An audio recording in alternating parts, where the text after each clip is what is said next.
দর্শক দেখছেন ATN news. আমন্ত্রণ জানাচ্ছি আমাদের প্রতিদিনের নিয়মিত আয়োজন হ্যাপেনিং পয়েন্টে, powered by Defender Hotels and Resort Limited. আপনাদের সাথে আছি আমি রুমিতা ইসলাম। দর্শক, আমাদের দরজায় কড়া নাড়ছে মুসলমানদের সবচেয়ে বড় ধর্মীয় উৎসব ঈদ উল আজহা। এই ঈদ উল আজহার সময় কিন্তু লাখো মানুষ শহর ছেড়ে গ্রামের বাড়িতে ফিরে যায় এবং ফিরছে সে খবর কিন্তু আমরা দেখতেই পাচ্ছি, যে রাস্তায় মানুষের ঢল, যানবাহনের চাপ।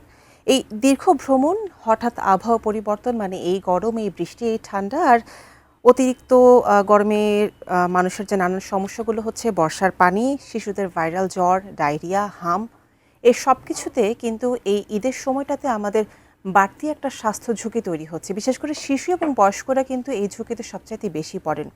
তো এই ঈদের সময় এবং মাংস খাওয়ার যে একটা প্রবণতা তৈরি হয় এই ঈদের মধ্যে, কোরবানি ঈদের মধ্যে, সেটাও কিন্তু একটা অতিরিক্ত চিন্তার কারণ হয়ে দাঁড়ায় নানান বয়সী মানুষের জন্য, যাদের হার্টের সমস্যা আছে, যাদের উচ্চ রক্তচাপের সমস্যা আছে, ডায়াবেটিসের সমস্যা আছে। এই সব কিছু নিয়ে আজকে আমরা আলোচনা করব। সেজন্য আজকে আমাদের আলোচনার বিষয় হচ্ছে ঈদের ছুটিতে সুস্থতা। এই বিষয়ে আলোচনা করতে আমাদের সাথে আজকে স্টুডিওতে উপস্থিত আছেন মেজর ডক্টর খসরু সামাদ, ওষুধ বিজ্ঞানী ও কলামিস্ট। আপনাকে স্বাগত আমাদের অনুষ্ঠানে। জি, ধন্যবাদ। শুরুতে যে কথাটা আমরা আপনার সাথে আলোচনা করতে চাচ্ছি, যে ঈদ তো চলেই এলো, মানুষজন বাড়ির দিকে ছুটছেন, আবহাওয়া কিন্তু খুব ড্রাস্টিক্যালি হচ্ছে গিয়ে ওঠানামা করছে, এই রোদ আসছে, এই বৃষ্টি হচ্ছে, এই গরম, এই ঠান্ডা। আপনার কাছে কি মনে হয় মানুষ কিভাবে এইটার সাথে হচ্ছে নিজেদেরকে মানিয়ে নেবে এই সময়টাতে? জি, ধন্যবাদ। আপনি যথাযথই বলেছেন। ঢাকার থেকে প্রায় বলা হয় যে 1 কোটি লোকই দেশে বাইরে যাবে। প্রকৃত স্ট্যাটিস এর পারে হতে পারে। তাহলে অন্তত আমি তাদেরকে বেশি ফোকাস করি যারা ঢাকা থেকে এত দূরে যাচ্ছেন। এখন যে ঘটনাটা ঘটছে, যে ব্যাপক বাড়তি মানুষ, যেটাতে পরিবহন ব্যবস্থা অভ্যস্ত না, সেখানে অ্যাকোমোডেট করা হচ্ছে। কিছু বাড়তি গাড়ি সংযোগ করলেও এটি যথেষ্ট না।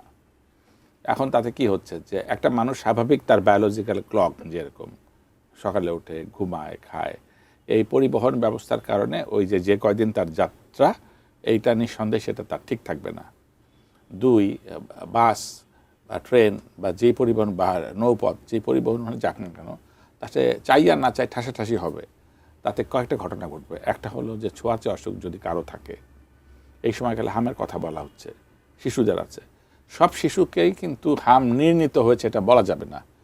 যাদের কেবল আজকে এইটার রোগ জীবাণু ঢুকেছে, তারা তো হালকা হালকা জ্বর, শরীর একটু ব্যথা, তার বাবা মা বুঝতে পারছেন না, বা কেউ কেউ ভাবছেন যে এটা কিছুই হবে না। এটা যে নিয়ে যাচ্ছেন, বলা হচ্ছে যে একটা শিশুর থেকে 18 জনের হবে, এবং এমনটিও এখন আর গ্যারান্টি দেওয়া যাচ্ছে না যে শুধু শিশুর হবে। শিশুর থেকে বড়দেরও হওয়ার প্রবণতা যথেষ্ট পরিমাণে আমরা এই সময়কালে পাচ্ছি। তাহলে এটা হচ্ছে নূতন যুক্ত করা সমস্যা। আর পুরনো যে সমস্যাগুলি, এই যে দীর্ঘ সময় ধরে পরিবহনে না আসার কারণে পানি শূন্যতা হওয়া, বমি করা, অনেকে জার্নি হতে পারে না, মোশন সিকনেস আছে, তাদের বমি বমি ভাব হওয়া। আর একটা ভুল আমরা খুবই করে থাকি, সেটা হলো যে দুষ্ট লোকের বুদ্ধি নেই। পাশে যে সহযাত্রী বসেছিল, সে খুব মিষ্টি করে এসে একটা গল্প ফাঁদবে, ফাঁদার পর সে এক টুকরা মিষ্টি বা কোনো একটা খাদ্য তাকে খেতে দিবে। খাবার পরে উনি হয়তো কিছুক্ষণ সময় জ্ঞান থাকবেন না, তারপর তার হাতে যে সমস্ত তার লাগেজ, তার অমূল্য বা মূল্যবান সম্পদ যাই থাকুক না কেন, সেটা নিয়ে চলে যাবে। তাহলে এখানে আমি মেসেজটা দিতে চাচ্ছি একজন চিকিৎসক হিসাবে, এটা কোনো ক্রমেই বাসে অপরিচিত লোকের কাছ থেকে কিছু খাবেন না। এটা আমরা কত লেখা দেখি না, কিন্তু লেখাতেই থাকে, ওই লেখাই থাকে। আমি তারপরে প্রলুব্ধ হয়ে যাই, মিষ্টি কথাতে মজা যাই, তারপর তার খাওয়াটা হয়, এটা থেকে আমরা বেরোতে পারি না। শুধু তাই না, আমি আজকে যে সময়টা বাড়ি থেকে বেরোলাম এবং আমার গন্তব্য, আমার তো একটা অ্যান্টিসিপেটেড টাইম আছে, যে ধরেন এখানে একটা নদী বদল করবো, একটা নৌকা হবে, বাড়ি থেকে কিছুটা রিক্সা যাবো, কিছুটা কারো হাঁটতেও হতে পারে, তাহলে বাড়ি থেকে যে কম বেশি 14 ঘন্টা বা 16 ঘন্টায় আমি পৌঁছাবো। তাই এই ট্রাফিক জ্যাম, বৃষ্টি ইত্যাদিতে কারণে এই এক্সপেক্টেড টাইম অনেক বেড়ে গেছে। তাহলে পরে এই সময়কালে খাবার প্রশ্ন থাকে, পরিবার আছে, তো সন্তান থাকতে পারে, আমার স্ত্রী বা পরিবার অন্যান্য বয়সী সদস্য থাকতে পারে। তাহলে পারে তাদের জন্য কোনো ক্রমে খোলা বাসি বাড়ি থেকে যেন কিনে না নেওয়া হয়, সেজন্য বাড়ি থেকে যেগুলি নষ্ট হয় না, ধরা যাক প্যাকেট বিস্কিট, চিড়া, মুড়ি, ধরা যাক কলা, ধরা যাক ডিম সিদ্ধ, এই জাতীয় খাবারগুলি যেন আমরা নিয়ে গেলে বাইরের থেকে খাওয়ার কোনো প্রশ্ন আসবে না। আর এছাড়া যারা উচ্চ রক্তচাপে ভোগেন, ডায়াবেটিসে ভোগেন, বা পুরনো কোনো অসুখে ভোগেন, যার জন্য প্রতিনিয়তই ওষুধ খেতে হয়, গ্রামে এই জাতীয় ওষুধগুলি সাধারণত পাওয়ার কথা না, এগুলি খুব তো স্পেসিফাইড ঔষধ। সুতরাং তাকে এই যে এতদিন আমি গ্রামে থাকবো, ফিরবো, আল্লাহ না করে গ্রামে থেকে ফিরতে কোনো দেরিও হয়ে যেতে পারে তিনি যতটা ভাবছেন, তাহলে পারে তার সেই রকম প্রচুর পরিমাণে ঔষধ উনি নিয়ে যাবেন। এছাড়া ছোটোখাটো যে ঔষধগুলি, প্যারাসিটামল, ওরস্যালাইন, যেটা নিজের থেকে খেতে পারেন, এগুলি নিয়ে গেলে পারে তার যাত্রাটা ভালো হবে এবং উনি নিরাপদে পৌঁছাতে পারবেন বলে আমার বিশ্বাস। আর একটা জিনিস খুবই প্রাসঙ্গিক, সেটা হলো যে পরিবহন ব্যবস্থা। পরিবহন ডাক্তারটা আমি হিসাবে কোনটুকু আমি ফোকাস করতে চাই। দেখা যায় যে একটা ড্রাইভার, সে তো মানুষ, সে তো যন্ত্র না। সে ধরেন 6 থেকে 8 ঘন্টা তার একদিনে ড্রাইভিং করবার কথা এবং তাতে সে অভ্যস্ত। এখন অর্থলোভী মালিক ক্ষেত্র বিশেষে তাকে ব্যবহার করে, সেও বেচারা গরিব মানুষ, সে প্রলোভনে সে পড়ে যায়। ধরা যাক ঢাকা থেকে চট্টগ্রামে সে একটা জার্নি করলো, যাওয়ার পর পরের দিন তার রেস্ট নেওয়ার কথা, সে ওখানে রেস্টই নিতে পারছে না। পর মুহূর্তে ওই গাড়িটা আবার ভর্তি করেই আবার সে ঢাকা থেকে চট্টগ্রাম আবার ফেরত আসছে। ফলে সে 8 ঘন্টা ঘুমাতো, 8 ঘন্টা জার্নি করে 8 ঘন্টা থেকে ডবল জার্নি করতে হচ্ছে। ক্ষেত্র বিশেষে সেও এখানে এসে আবার ঢাকাতে এসে কোনোভাবে একটা কিছু খেলো না খেলো আবার তাকে পাঠিয়ে দেওয়া, এগুলি উদাহরণ হাজার হাজার আছে। তাতে কি হবে? তাতে সে যাত্রা পথে সে তার ঝিমানি আসবে, ঘুম ঘুম আসবে।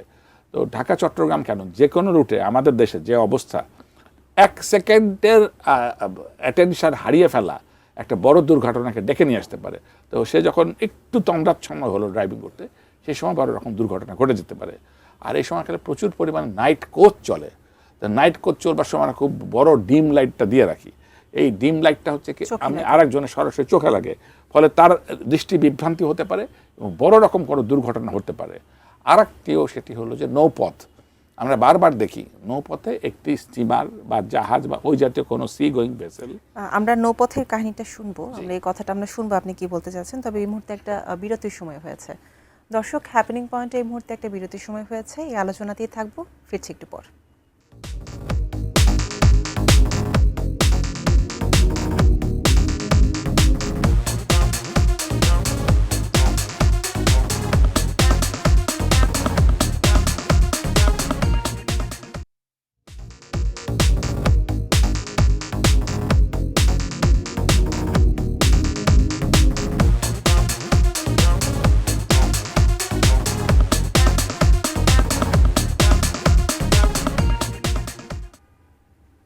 দর্শক, বিরতির পর আবারও আমন্ত্রণ হ্যাপেনিং পয়েন্টে, powered by Defenders Hotels and Resort Limited. আমরা কথা বলছিলাম ঈদের ছুটিতে সুস্থতা এই বিষয় নিয়ে।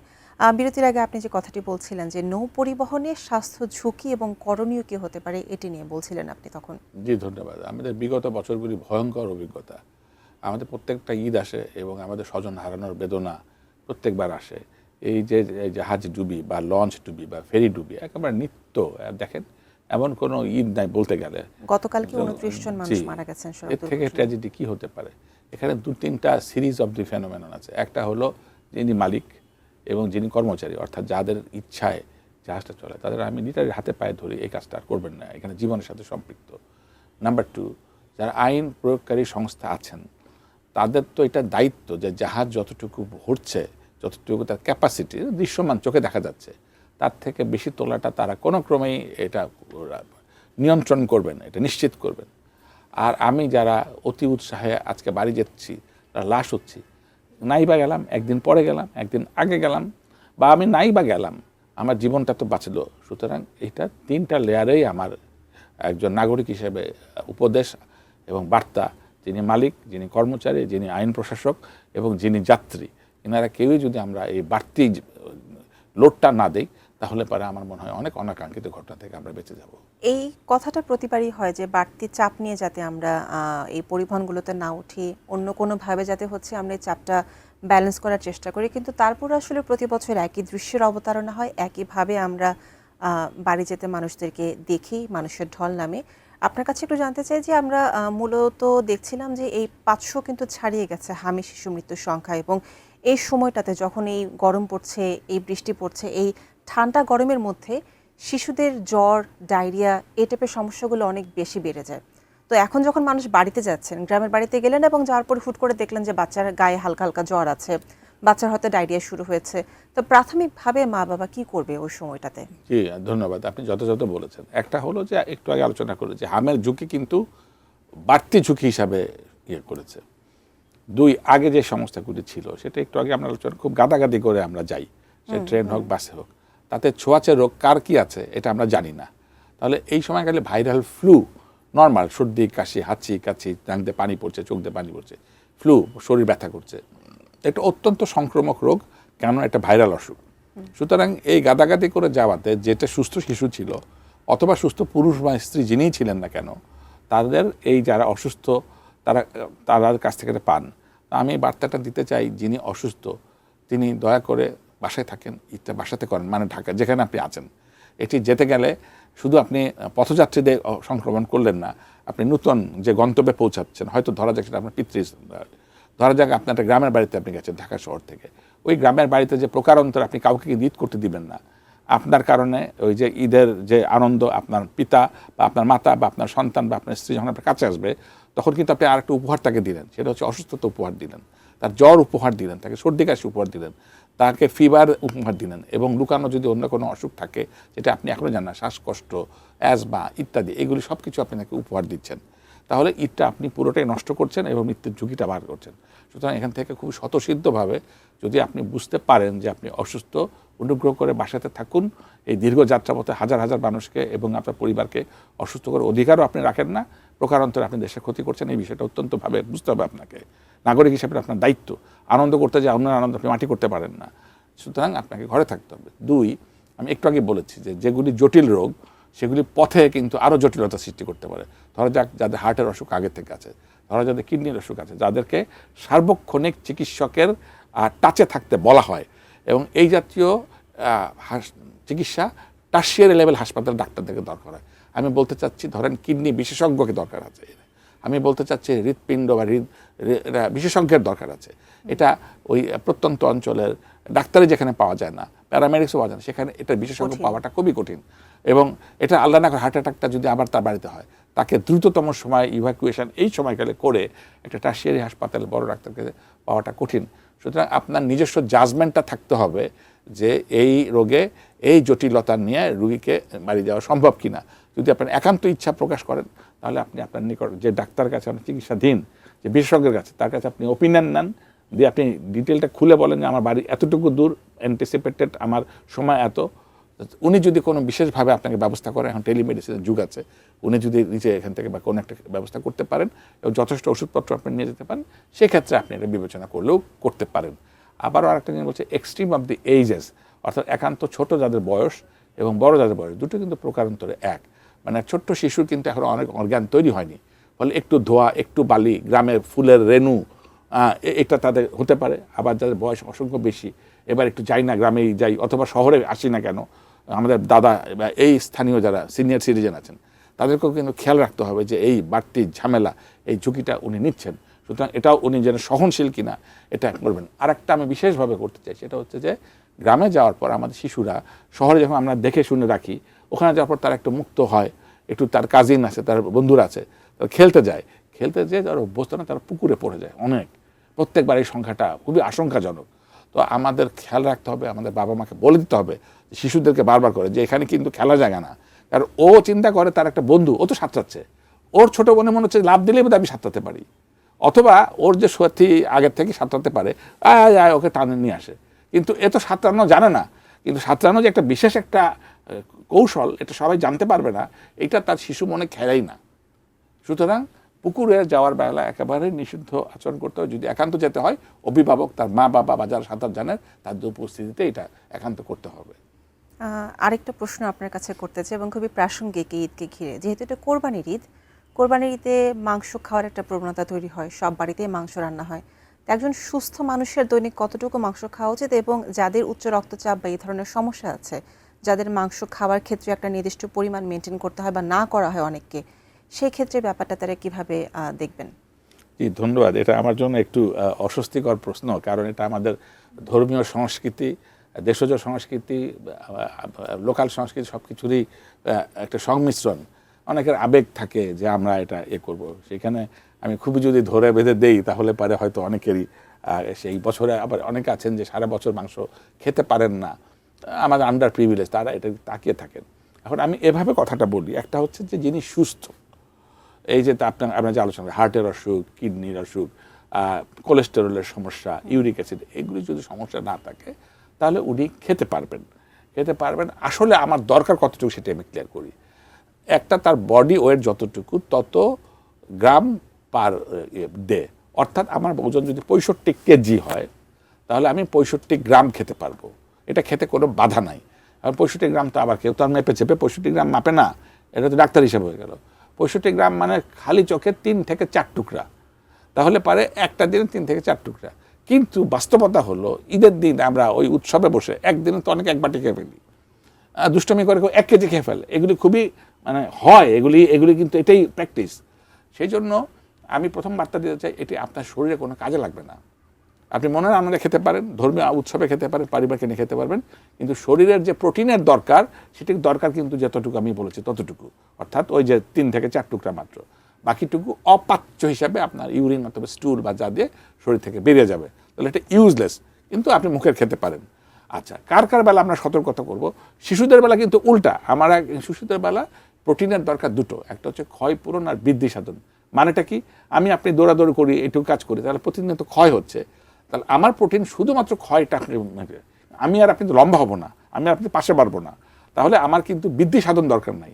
শিশু যার বয়স 7, 8, 12, 13, 20 আর 16, 18, সে কিন্তু আরও বড় হবে এবং তার পড়ালেখা করার জন্য তার ওয়্যার অ্যান্ড টিয়ার হচ্ছে, তাহলে তার কিন্তু ক্ষয় পূরণ এবং বৃদ্ধি সাধন দুটো লাগার কারণে পরিপূরক বা আনুপাতিক হারে শিশুদের বেশি প্রোটিন খেতে হবে, অর্থাৎ সে মাংস বেশি পরিমাণে খাবে আর কি, আপেক্ষিক অর্থে। এখন কারা কারা সতর্ক হবেন তাদেরকে বলা আছে, তারপর আমি বলছি। একটা যাদের হৃৎপিণ্ডের সমস্যা আছে, হার্টের অসুখ আছে, যাদের কিডনির অসুখ আছে, এখন একটা অসুখ খুব বেশি শোনা যাচ্ছে ফ্যাটি লিভার, ফ্যাটি লিভার যাদের আছে, এবং কোলেস্টেরলের সমস্যা যাদের আছে, আর একটাকে বলা হয় ইউরিক অ্যাসিড অর্থাৎ গাউট, গেটে বাত। এই 5টাতে ওনারা জানেন, কিন্তু যেটা হয় ওই যে এইটা প্রলোভন বা ইয়েতে জানেন। সুতরাং শরীর তো আপনার, আপনি এখান থেকে শুধুমাত্র সদুপদেশ দিতে পারি, কিন্তু প্রয়োগ তো আপনাকেই করতে, অর্থাৎ আমি রোগীর কথা বলছি। সুতরাং শুধু রোগী না, এই রোগী যখন কষ্ট পাবেন তার পরিবারের অন্য লোকেরও তো কষ্ট হবে। সুতরাং এই গ্রুপটা যারা আছেন তারা মেপে ঝেপে তাদের ডাক্তার পরামর্শের মধ্যে খাওয়া যেতে পারে। আর আরেকটা জিনিস, সেটা হচ্ছে মাংসের গায়ে চর্বি থাকে, যাদের এই পরিবারের সমস্যা আছে চর্বিটাকে কেটে ফেলুন। যারা আন্ডার প্রিভিলেজ আছে তাদের তো, যারা রিকেট বা পাতলা, তাদের তো চর্বি যাতে খাওয়া যেতে পারে, সুতরাং তাদেরকে আপনি বিলিয়ে দিন বা দিতে পারেন। কিন্তু আপনার ঘরে, আমি আবারও বলছি, মাংস কেনেন এমন একটা মাংস মানে পছন্দ করেন যাতে চর্বি নাই, এটা আপাতভাবেই বোঝা যাচ্ছে একটা গরু দেখলে পারে। তারপর যখন আমি আনলাম, তার কিছু তো চর্বি থাকে, সেটা আমি কেটে বাদ দিব। 3 নম্বর হচ্ছে, যখন আমি রান্না করব তখন যে ঝোলটা বা শুরুয়াটা থাকে, আমরা ওইটা খেতে মজা পাই, কিন্তু সমস্ত চর্বিটা মেল্টিং হয়ে সব ওই চর্বি এই যে ঝোলেই চলে যায়। সুতরাং যাদের এই সমস্যাগুলি আছে তারা নিট মাংসটুকু খাবেন, ঝোলটুকু। যাদের অন্য সমস্যা নাই তাদেরকে এটা বিলি বন্টন করলে পারে মাংসের একটা সুষম ব্যবস্থা হতে পারে। আপনাকে অসংখ্য ধন্যবাদ আমাদের এই প্রয়োজনীয় তথ্যগুলো জানিয়ে দেওয়ার জন্য, যেগুলো আসলে ঈদের সময়টা আমাদের জন্য খুবই দরকার সবার জন্য জানা। আপনাকে ধন্যবাদ আমাদের সাথে যুক্ত হওয়ার জন্য। জি, আপনাকেও ধন্যবাদ। আগামী ঈদ মোবারক।